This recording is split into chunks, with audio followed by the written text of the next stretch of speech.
Hello, everybody, it's Tim here again. Here another movie review. This time for It's a Wonderful Knife. Now, I'm sorry about the lighting out here, but this is pretty much the best I can do right now, given I do majority of these reviews all outside. Now, as far as this film goes, It's a Wonderful Knife. I was interested in this film mostly because of the title and because I'm a person who follows horror films. I'm a big horror fan, so I figured, what the hell, why not watch this one as well? So I seen it online. I figured let's give it a watch, and I gotta say, I didn't like it. I read some of the IMDb reviews before I watched this movie, which I don't really care about other people's opinions when it comes to movies. I mean, I'm interested in hearing them and stuff like that and discussing with other people how they feel about stuff. But at the end of the day, really, your opinion is really the only one that matters because you're the one shelling out your time and money or whatever to watch the film. So really, your opinion is the one that ultimately matters the most. So really, I went into this film. I was like, okay, let's see what you got. I went into the movie. Most of the reviews online are negative from horror fans, not just critics, like from horror fans too. They're pretty negative all around. Started watching the film and I was like, this ain't too bad. Justin Long's in the movie. He's got like these fake teeth in. His performance is really cartoonish and pretty over the top. But at the same time, though, I thought he was kind of fun and creepy in the movie, and some of the facial expressions he made. Like he was really cartoony to the point where he didn't really fit the movie, but at the same time he was pretty fun in certain instances to the point where I was entertained by him and just like his weird looks. Like, hey. But really, you find out in the movie that he's the killer. You just find out pretty much in the first like act of the movie that he's the crazy one. Like, he's the mayor of the town. He's like randomly going around killing people. It never really specifies why. I guess the idea is that he's killing people who are like considered undesirable or something in the town or whatever. But he's killing people like left and right. He takes out this dude at the beginning, who I believe is actually the cigarette smoking man from X Files. He takes him out. Then he takes out this black chick who's supposed to be like the dude's granddaughter. And then the main character is like this white blonde haired girl who's a pretty girl. There's nothing wrong with her looks or anything. But he starts chasing after her, and her other friend like end up electrocuting him basically, and they kill Justin Long. And then the twist is that she wishes upon a star after that because she's so depressed about her friends being killed that she was never born because she's so depressed, and it sends her into like an alternate timeline where she never existed, and the killer's like still going around killing people, and it's a much more miserable timeline, of course. Her character and most of her friends are not like super likable through the beginning of the movie or whatever, because they keep being mean to this supposed weird outsider girl, and there's really no reason why they're being mean to her. They're just treating her like trash for no reason at all. So, and she's not like super mean to her, but she's still kind of dismissive to her and a little bit jackassy. So it's still at the same time she's still not super likable. But of course, that's part of her arc in the movie, is to warm up to make friends with this weird girl when she goes into the alternate timeline or whatever, where she was never born and all that. And she's, of course, they're going to team up together to try to stop the killer again, this new timeline, so she can get back to her original timeline after she sees how much worse things would be, obviously, if she didn't exist. The idea for this movie isn't actually bad. Like, the whole idea for this, like, it's a wonderful knife, or whatever. The idea for this movie of being like a satire of It's a Wonderful Life, it's kind of unique. It kind of works, but at the same time, some similar ideas to this have been done already with other modern day slasher films, or more modern slasher films that are made to appeal to like millennial audiences, like Happy Death Day and Happy Death Day 2 and Totally Killer. This is in the same vein as those, where it's like a twist on some type of time travel thing and all that, where they feel like they gotta throw it in to spice up the slasher formula. Um, I don't really like most of these movies. Like, I did like Sick, the new movie Sick. That was, I believe, I think Kevin Williamson worked on that. I'm not sure if actually he directed it, but I'm pretty sure he wrote it. But I really like that one. That one was fun. But that really wasn't in, like, not totally in with these other ones where they're more like just kind of the same repeat time travel thing or whatever. But that one, that's one of the newer slasher films I really enjoyed, was Sick by Kevin Williamson. The rest of these, like Happy Death Day, a lot of people like really like that first one. I wasn't head over heels for it. I didn't hate it. My biggest problem with that was it's just more teen comedy than horror. Overall, I didn't like, when I heard it was gonna be like Groundhog Day mixed with like a slasher movie. I was like, cool. So it's gonna be like, somebody getting killed over and over, like in really gory, over the top ways, comedic ways, and they're gonna be trying to solve the murder. And for the most part, they're really tame, and it's just focused on the laughs and the yucks. It wasn't awful though. Like the first Happy Death Day, I remember doing a review for it, and I was pretty harsh on it.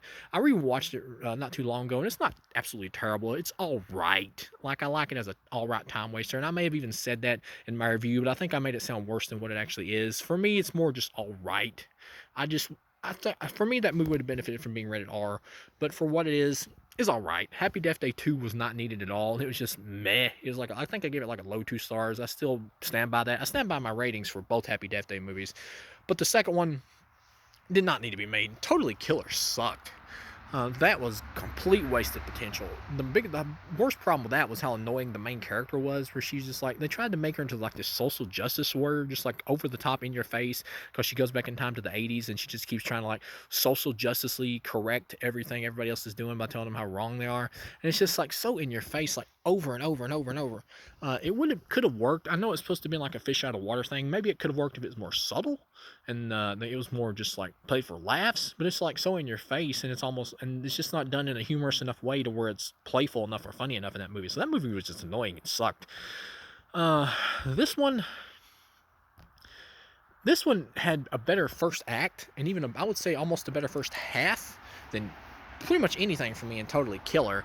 But at the same time, it completely fizzles out by the end. It was like they didn't know what to do with the third act, and the movie just ends. Like, she starts making friends with the weird girl in the alternate timeline, and all that, and she wants to go like stop the killer again. And in this twist, we find out that her dad is actually the killer in this alternate timeline, where after his son was killed, Justin Long like brainwashed him into being a killer after his spirit was broken or whatever, which really doesn't make any sense. And so they end up having to kill him. Then they got to take out Justin Long, who's got like the town in front of him, and he's giving like a speech to him and everything. He's like literally killing people in front of him, I believe, including his own brother, who's wanting to like leave town and get in position somewhere else, and he literally kills him. And so then it's like he's got the whole town in a trance. So all at once, it's now become like more magical in this, like even more magical in this third act than what the basic premise setup was. Like now all of a sudden he's got like the whole town under some over the top mind control. It's just like really ridiculous, and it just totally takes a total curveball from what the movie felt like up until then. Like they didn't know how to end it, and they literally just get up there, and her and the weird girl just literally like beat Justin Long to death, and that's pretty much it. And then she gets transported back to her own timeline, finds the weird girl, makes friends with her again, and that's the end of the movie. So it's really lame. Good setup, good idea, good like maybe first half, and then it just fizzles, completely fizzles. Like they just didn't know where to go with it. And then by the end, they just felt like they just did not know how to end this. Uh, this movie should have been more fun. It takes itself maybe a bit too seriously at times, which is a problem I also kind of had with Totally Killer. Like when you have a really silly idea like this, like a really B movie-ish idea about time travel, like going to the '80s, like in Totally Killer, or like a satire of It's a Wonderful Life, have more fun with it. Be more absurd with it. And for the first part of this movie, for almost the first half, with the kills and the killer, who kind of has a neat look. It is kind of entertaining, but then it just kind of fizzles out and it kind of tries to have like these more dramatic moments and all that. Don't even bother with that. Just make it goofy and fun. Don't really try to go for like dramatics or whatever. That's just stupid.